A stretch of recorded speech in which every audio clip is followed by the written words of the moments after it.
Hello, I'm Gavin Hoey, and as the weather isn't playing ball today, we're back in the studio.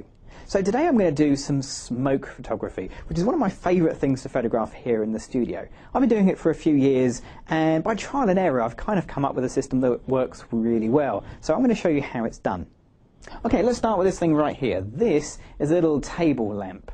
Now you might think that that is to light the smoke, and you'd kind of be right. But it's not actually to light the smoke for photography, it's purely there to light the smoke so we've got something to focus on. You'll see how this works in a minute.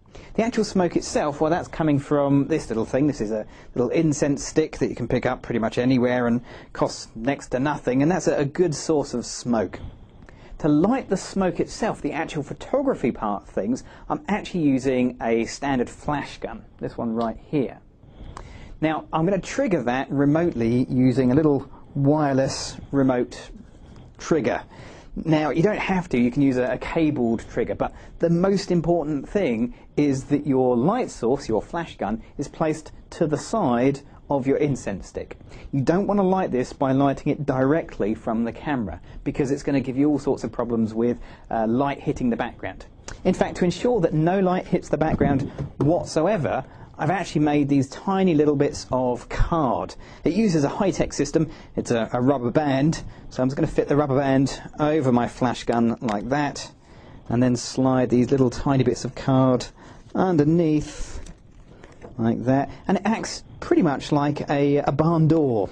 So it channels the light forwards but stops the light spilling onto the background, which is bad news, or spilling into the camera lens and giving you lens flare and similar problems. Okay, speaking of backgrounds, I don't want this background. We really want a pure black background, so any bit of pure black will do. I've got my little pop-up background here that I use for portraits, but a bit of black material will be equally good. Okay, so for camera settings, because I'm working with my little wireless trigger, I can't work in any of the program modes or automatic modes anymore. So I've got to use the manual settings. So I'm going to dial my setting to manual, and I'm going to set an aperture. Having an aperture of around about f8, f11 are kind of the perfect settings. So I'm going to dial in f11 and go from there. Now, the shutter speed needs to be the same as the sync speed of my flash gun, or ever so slightly below, which is what I'm going to set. Now, my flash and my camera sync at 200th of a second, so I'm actually going to set it at 160th of a second. The thinking behind that is occasionally the wireless system doesn't quite work fast enough, so by dropping it down just a tiny little bit, it means that I'll get every flash to be in sync with the camera. But this isn't an exact science, it's merely a starting point, so as you're taking the pictures, have a look at them, and if you find they're looking a little bit too bright or a little bit too dark, try adjusting your aperture to be a little smaller or a little bit bigger. Because our remote flash trigger is a real basic one, we have to manually set the flash up, but it's not a major problem. So here's what we're going to do. We're first of all going to set the mode to manual, and then we're going to drop the power down to about half power.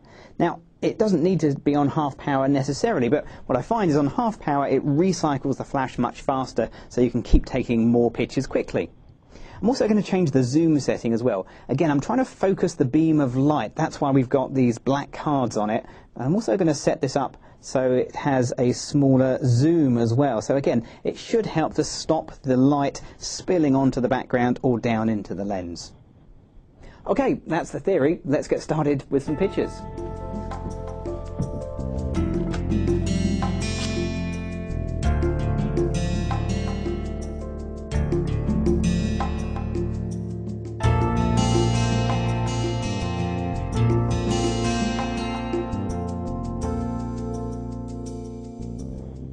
Well, if you wondered whether that lamp really is going to help focusing, have a look at the difference here. This is with it off, and that's with it on. Now, instantly you can see the smoke so much clearer, and if you can see it, your camera can focus on it.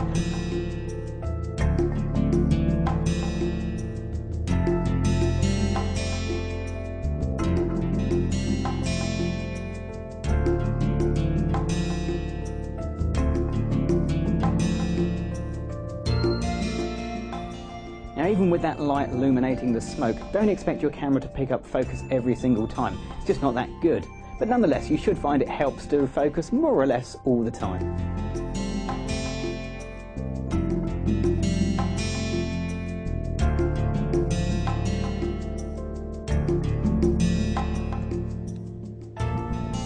as you're taking pictures, it's really important to keep an eye on the back of the camera. What you're looking for is pictures of smoke where the smoke is nice and bright, but still has plenty of detail in it. You're looking for backgrounds that are pure black. Now, if you see any light on the background at all, think about changing the position of your flash gun. Similarly, if you're getting any flare on the lens, then you may need to move your flash gun or reposition your little flags here.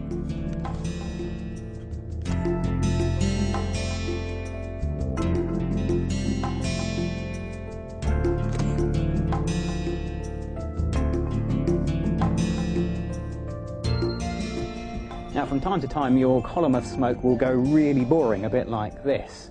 When that happens, there's a couple of things you can do. You could try just giving a little waft with your hand in the general direction of the smoke. That'll suddenly make it move just a little bit gently, which is kind of good.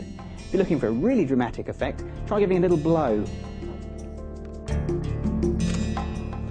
The advantage of not having this camera on a tripod means that I can find the best bits of the column of smoke and go in tight and photograph them. A tripod's okay, but it does tend to slow you down a little bit.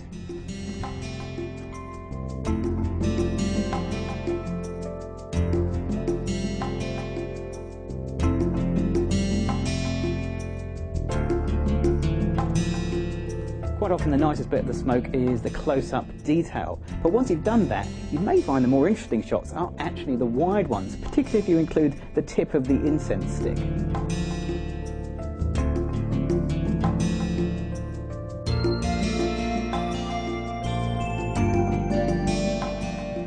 I tell you what, I really wish I'd have bought an incense stick that actually smells nice. Oh dear.